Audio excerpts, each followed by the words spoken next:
Hello. Pressure got an update again. Let's go over it. Hooray, hooray! First of all, there are some new monsters that you should know how to survive. Death Angel and Ambuscade can now be encountered in endless mode, but they are extremely rare. To survive Death Angel, you need to hide in a locker and beat the minigame. You can't just go into safe spots, since it will just follow you.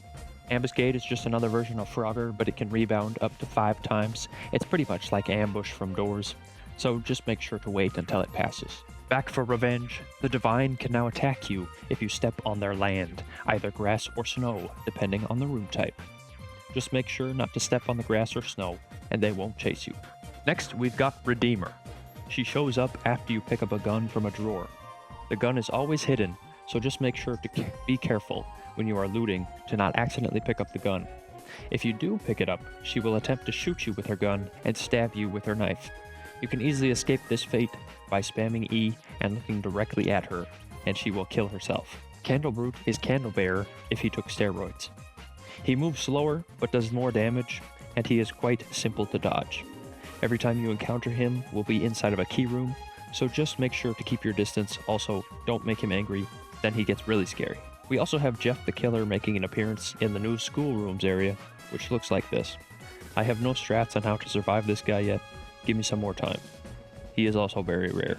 That's it for monsters, but there are a few other things that can kill you, those being mines and door stoppers. Landmines are simple to dodge unless you are in a dark room. Make sure to listen for this sound to know the location of landmines inside of the room you're in.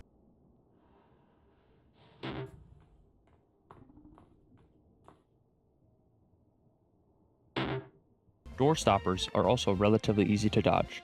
Just watch out for something on the bottom right corner of the door and crouch down to disarm it. We also got one good entity this update, being the deep sea bunnies. You could trade items with these bunnies and they will trade you with a different item. Supposedly, they will give you an item worth the same value, but I think it's just random. You can also pet them. Very cute. With new monsters comes new rooms, specifically new room types, which are the back area and winter garden.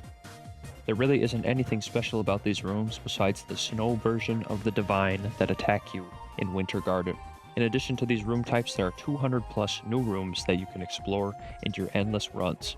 Speaking of endless, we got an endless run mode that can be accessed by going directly left in spawn. You already know I'm about to do 1000 room lockerless, baby. In addition to the new rooms, we got 2 new items this update. The SPR, INT, and the Perithicine.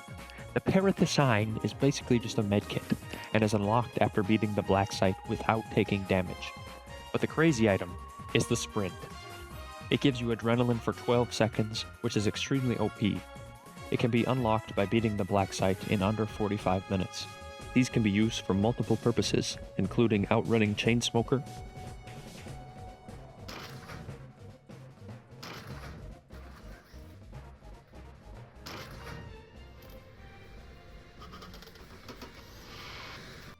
outrunning Divine,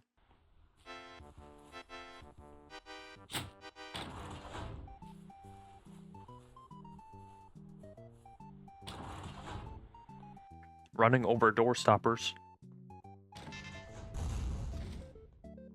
or just speeding up your runs in general. This item is a common item as well, making it extremely OP and easy to get your hands on. There are 8 new documents that can be found within the black site, as well as 15 new badges that you can obtain, but I won't spoil them for you guys, except for this new revive cutscene.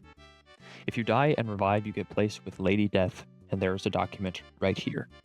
Painter, Sebi, and HQ got some new voice lines, some of which are just stupidly funny, like this one. Oh, I wonder how that got there. It was me, I put that there. And for all of the nerds out there, here are some speedrun tips to end off this update video. Number 1, I think the devs changed the way that your avatar behaves in pressure, so it's super hard to climb objects and climb out of the water. I have actually died because I couldn't get out of the water, so just be aware of this while playing. Number 2, vent tech is super hard now because the devs hate speedrunners, but it's still possible to do if you walk backwards instead of forwards like this. Just practice this some more, and it should work fine. Number 3, there's a new tech for the first searchlight section that I discovered. If you have a sprint during this section, you can use it to auto-fix a searchlight. Use the sprint while next to a searchlight, Then wait until your sprint is gone, and you should be able to move while you are still fixing the searchlight. If you can move, just press F to get off of the searchlight, and it will auto-fix itself, saving some time. Number 4. A lot of the out-of-bounds clips were patched, like the spider room and the big fan room, because again, Zeal hates speedrunners. That's pretty much it for this update. I just wanted to give you guys a few tips and let you know about what this update entails, but now I'm going to go back trying to beat 500 doors with no lockers. If I missed anything or you have any questions, feel free to leave them in the comments. Also, just tell me your general thoughts about the update. I think it's pretty dang cool. Alright, that's it. Bye-bye. Bye-bye. Bye-bye.